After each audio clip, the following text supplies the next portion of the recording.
Les Ondes de Limo, un podcast d'Anne-Sandrine Di Girolamo.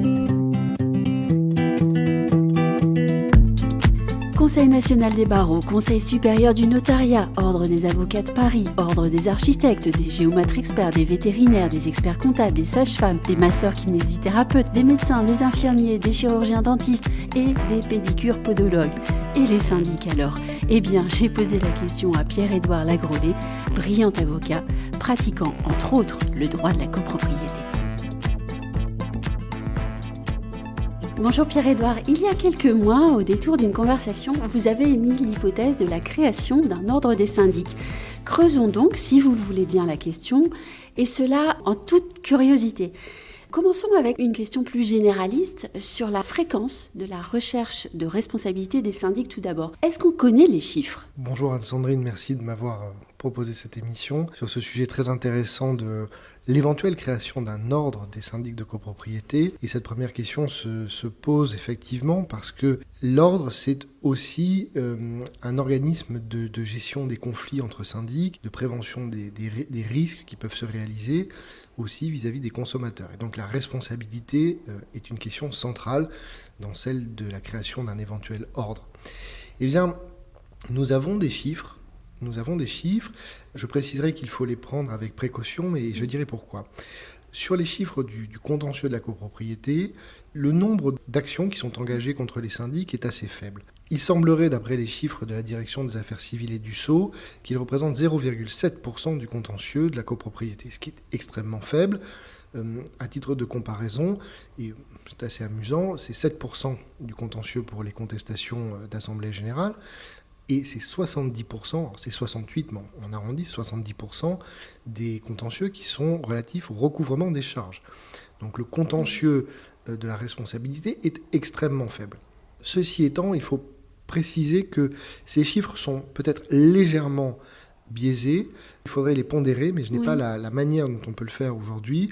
Ce sont des magistrats qui m'ont alerté sur le sujet, parce que ces chiffres sont déclarés par les greffiers, et il peut y avoir parfois quelques erreurs, parce que lorsqu'ils le déclarent, lorsqu'il y a une action en responsabilité contre le syndicat des copropriétaires, il peut y avoir une petite confusion avec la responsabilité du syndic, donc ça pourrait être pondéré à la hausse ou à la baisse. Et également, lorsqu'il y a une action contre le syndicat et contre le syndic, il n'est peut-être pas toujours renseigné l'action contre le syndic. Donc il faut prendre ces chiffres avec précaution, même s'ils nous donnent un excellent ordre d'idée. 70% pour les charges, 7% pour les AG, 0,7% pour le syndic. Je pense que c'est cet ordre de grandeur qu'il faut avoir en tête. Pourquoi la question de la création d'un ordre des syndics avait-elle effleuré votre esprit ? Peut-être par habitude de les connaître pour les professions libérales, et je crois que le syndic, si l'on analyse la profession de syndic, qu'on l'analyse en dehors d'autres activités avec lesquelles il peut exercer son activité, comme celle d'agent immobilier, le syndic est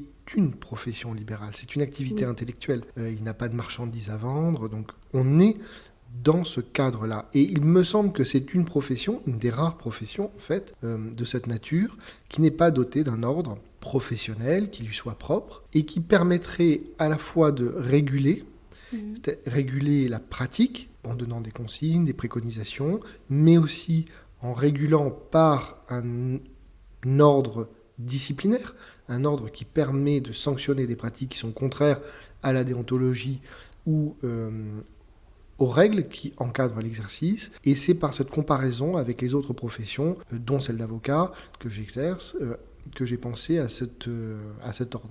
Alors je ne suis pas le premier, bien sûr, il y en a d'autres qui l'ont pensé avant moi. C'est une discussion presque serpent de mer, parce qu'en fait elle existe depuis très longtemps, donc je ne suis pas celui qui a eu l'idée, il ne faut pas se l'attitrer, mais je l'ai pensé avec cette comparaison. Et lorsque j'avais travaillé sur cette question, j'avais essayé de faire des comparaisons utiles avec d'autres ordres, tels que celui des avocats, mais aussi des notaires, des architectes, qui ont des organisations qui permettent de réguler la profession. Oui, on parlait de régulation et de discipline. De façon synthétique, quels avantages y a-t-il à être membre d'un ordre pour un professionnel ? Je pense qu'il y en a plusieurs qui sont d'ordre pratique, mais également qui touchent à l'image. Et je crois qu'aujourd'hui, les syndics ont un grand besoin d'améliorer leur image, parce que ce n'est pas tant le travail qu'ils font qui pose des difficultés, c'est un peu la communication autour de ce travail, sur ce qu'ils sont et sur ce qu'il faudrait peut-être qu'ils soient parfois. Et puis beaucoup d'incompréhension aussi. Et beaucoup d'incompréhension, et à la fois de la part des copropriétaires, qu'on appelle aussi parfois consommateurs, mais peut-être même des professionnels à l'égard des syndics, c'est-à-dire des professionnels du droit, des professionnels du chiffre, mais aussi des professionnels de l'immobilier, des agents immobiliers, des gestionnaires, qui ne savent pas toujours exactement ce qu'est un syndic, parce qu'ils ne pratiquent pas toujours cette activité, et on sent parfois quelques tensions même entre professionnels de l'immobilier. Et je crois qu'un ordre permettrait de clarifier un petit peu cette position du syndic, et aussi de réguler. Et la régulation, c'est à la fois une intervention en amont, parce qu'un ordre constitué avec une possibilité de prononcer des sanctions disciplinaires, eh bien cela fait peser un risque. Et le risque permet de prévenir la réalisation d'infractions à des règles déontologiques ou à des règles d'exercice. Et donc ça, c'est un premier avantage, prévenir. Et le deuxième avantage qui en résulte, c'est que si les syndics corrigent leurs pratiques, par cette prévention, ils amélioreront leur image parce qu'il y aura moins de réalisation d'infractions aux règles déontologiques ou de pratiques professionnelles. Et à l'image des consommateurs, leur profession sera valorisée. Et c'est aussi à l'avantage des consommateurs parce que, justement, ces risques de réalisation des infractions seront prévenus par l'intervention d'un ordre en amont. Aussi peut-être une possibilité de meilleure représentation auprès du pouvoir législatif et donc un pouvoir de discussion sur les textes qui régulent la profession. Oui, c'est un autre avantage que présentent les ordres, c'est de pouvoir discuter avec les pouvoirs publics d'une voix, on va dire, unifiée. Alors, il faut tempérer un peu cet enthousiasme, parce qu'on le sait, par exemple, pour les avocats, lorsqu'il y a des discussions avec la chancellerie, il y a évidemment le Conseil national des barreaux, mais il y a aussi les ordres qui viennent juste derrière. Et par exemple, à Paris, le bâtonnier est souvent invité en plus du Conseil national. Dans les discussions, il y en a toujours une pluralité. Alors peut-être que s'il y avait un ordre, avec une entente entre les chambres syndicales qui existent, l'ordre pourrait être l'unique interlocuteur, mais il pourrait aussi avoir une pluralité d'interlocuteurs finalement comme pour d'autres acteurs. Mais c'est vrai que cela permet un petit peu d'unifier et cela permet d'accroître la représentativité à l'égard des pouvoirs publics, ce qui est toujours une bonne chose, particulièrement dans ces périodes où le logement ne fait pas trop l'objet de discussions dans la campagne présidentielle et la présence d'un ordre aurait pu peut-être changer cette situation. Vous avez parlé de représentation syndicale. Pour le moment, en l'absence d'ordre professionnel des syndics, les syndicats professionnels, je pense à la FNAIM, à l'UNIS, au SNPI, est-ce qu'ils pourraient instituer une discipline interne au fin de se substituer à la commission de discipline et à un pouvoir de sanction d'un ordre professionnel qui, pour le moment, est absent ? Se substituer, cela me paraît difficile parce qu'ils n'ont pas un pouvoir de nature judiciaire, ils n'ont pas un pouvoir disciplinaire qui leur permet d'exclure, par exemple. Mais peuvent-ils le créer ?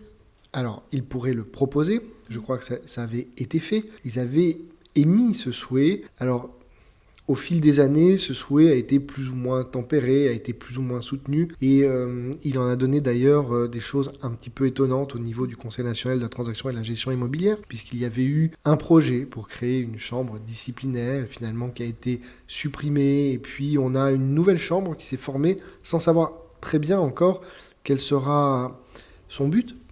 Peut-être qu'on pourra en reparler tout à l'heure, mais sur la question des chambres, je crois que certaines ont déjà institué des formes de chambres disciplinaires, mais ce sont des chambres à l'égard de leurs membres, c'est-à-dire que la sanction la plus lourde qu'ils peuvent prononcer, c'est l'exclusion de leurs membres du syndicat, de l'association qu'ils forment.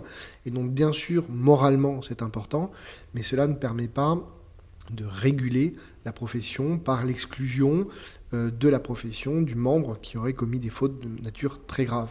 Et c'est ça finalement peut-être qui manque aujourd'hui, c'est qu'il n'y a pas la possibilité pour les syndics de faire la police chez eux et donc de devoir supporter certaines pratiques, certains actes qui ne pourraient être dénoncés que par des consommateurs auprès des juridictions du fond. Et ça, on l'a vu, c'est assez rare, c'est de l'ordre de 0,7% du contentieux, et encore c'est de la responsabilité en général et pas nécessairement de la responsabilité avec des sanctions au titre de l'exercice professionnel. On peut évoquer aussi le CNTGI. À quoi sert-il réellement ? Alors le CNTGI aujourd'hui a une utilité certaine en termes de discussion avec les pouvoirs publics, puisqu'il est consulté sur des sujets qui ont trait notamment à la loi Hoguet. et ils donnent leur avis sur les réformes qui sont proposées, mais également sur la loi de 65. Donc c'est un collège aujourd'hui d'experts professionnels. Donc il y a notamment l'UNIS, l'AFNAIM, etc. qui siègent. Il y a des représentants de consommateurs aussi qui siègent au CNTGI et quelques experts qui ont été désignés par le gouvernement. Il est donc utile, et cela ne fait aucun doute, bien qu'on puisse regretter que les communications qu'il produit, les avis qu'il rend, ne soient pas publiés. Ils restent secrets, et ils sont d'ailleurs, ces membres, tenus au secret de leur avis, et je trouve que c'est dommage parce que ça ne permet pas de savoir quelles sont les préconisations qui sont données au gouvernement au moment où il y a une élaboration d'un texte. Ceci étant, leur utilité est certaine, même si la portée est limitée. Et pour ce qui est de la discipline, c'est encore plus limité dans la dernière mouture du texte, puisque aujourd'hui, le Conseil national de la transaction et de la gestion immobilière est limité dans son pouvoir à transmettre les avis qu'il rendrait sur saisine d'un consommateur à la DGCCRF, la Direction générale de la répression des fraudes, ce qui fait qu'il n'a aucun pouvoir disciplinaire direct. Son seul pouvoir, c'est de saisir cet organe. Donc finalement, la régulation qui aurait pu être celle du CNTGI et qui avait été pensée pour être celle du CNTGI initialement a disparu au profit d'un autre organisme. Et la difficulté, encore une fois, c'est que cet autre organisme n'a un pouvoir que pour certaines infractions et non pas pour toutes celles que l'on pourrait constater à la loi Hoguet ou à la loi de 1965.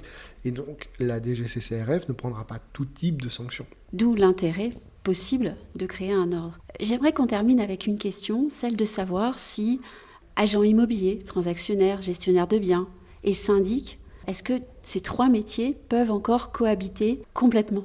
Est-ce qu'ils partagent la même habitation ? Est-ce qu'ils sont déjà sous le même toit ? D'une certaine manière, oui, si l'on regarde l'objet de leurs interventions, l'objet de leurs soins, oui. C'est l'immeuble, et ils interviennent tous sur cet objet, et il y a un intérêt à ce que leur intervention soit coordonnée, à ce qu'elle se fasse de manière intelligente. Maintenant, est-ce que ce sont les mêmes professions ? L'agent immobilier intervient en tant qu'intermédiaire dans une transaction, et donc c'est une véritable profession commerciale, tandis que le syndic est une profession, comme on l'a dit tout à l'heure, certainement libérale, qui propose une prestation intellectuelle. Il s'agit donc de professions qui sont vraiment très éloignées, même si elles interviennent potentiellement sur un bien qui est identique, qui est le lot de copropriété. Et je crois que c'est pour ça d'ailleurs que ces professions ont du mal à s'entendre, parce que si elles travaillent sur le même objet, elles n'ont pas du tout le même but. Ni la même formation. Ni la même formation, ça se discute peut-être davantage aujourd'hui, parce que finalement on retrouve des formations à tronc commun pour l'obtention notamment de la carte professionnelle, puisque le BTS immobilier, qui est la formation de base, mais ce n'est pas péjoratif, c'est la formation première visée par la loi Hoguet qui permet l'obtention de la carte, est une formation commune à la fois aux syndics de copropriété et aux agents immobiliers et aux administrateurs de biens, c'est-à-dire aux titulaires des 3 cartes professionnelles qui sont visées par la loi Hoguet. Donc en termes de formation, au moins en tout cas dans la loi, on a une communauté certaine entre ces professionnels. Maintenant, dans la pratique, c'est peut-être un petit peu différent, parce qu'on trouve des syndics, pour beaucoup, qui viennent de professions, de formations juridiques, parfois aussi techniques, exactement, architectes ou ingénieurs. Et donc, on a des populations qui, finalement, même si elles se regroupent sur un même objet, même si elles se regroupent autour d'une même loi, avec un même encadrement pour l'exercice de leur profession, ne sont pas toujours issus de la même formation, du même milieu. Est-ce que c'est suffisant avoir un BTS profession immobilière pour obtenir une carte S ? À mon sens, aujourd'hui, c'est très insuffisant. C'est très insuffisant parce qu'on demande énormément de choses au syndic professionnel. On lui demande à la fois, évidemment, d'être celui qui est capable d'entretenir l'immeuble. Non pas que ce soit à lui de changer les ampoules, mais c'est à lui de prescrire les bonnes mesures avec les bons artisans, avec les bons maîtres d'œuvre, avec les avocats. Les avocats, avec les notaires, avec toutes les personnes qui peuvent venir sur cet entretien, mais aussi gérer des sinistres, dommages ouvrages, des problèmes de construction, sur tous les immeubles qui sont neufs et livrés. Il va falloir avoir une véritable expertise sur ce sujet. On peut parler aussi du recouvrement des charges. Il y a quelques jours à peine, l'association CalISR a rendu 20 propositions publiques. J'ai eu la chance de participer au groupe de travail de cette association. Et il y a aussi des syndics qui seront spécialisés, non pas dans le recouvrement de charges, parce que, encore une fois, c'est un tronc commun, mais il y a des situations très spécifiques, avec des copropriétés fragilisées, voire des copropriétés dégradées. Et le traitement n'est pas le même. On ne demande pas simplement de faire une mise en demeure. Il y a tout un processus à mettre en place. Et ça demande une véritable compétence. Et donc, quand on prend ces compétences comptables, ces compétences techniques, ces compétences juridiques, et qu'on les met bout à bout, et qu'on doit avoir un titulaire de carte qui est capable de superviser, parce que ça n'est pas lui, évidemment, qui va faire ce travail, chaque tâche, ce n'est pas lui, mais il va devoir la contrôler, il va devoir surveiller, il va être capable de dire si c'est bien fait ou non à ses équipes. Et cela, ça demande certainement plus qu'un BTS. Et donc je crois que c'est quelque chose qu'il faudrait réformer. Et de manière générale, je crois que la loi Hoguet, aujourd'hui, a fait son temps.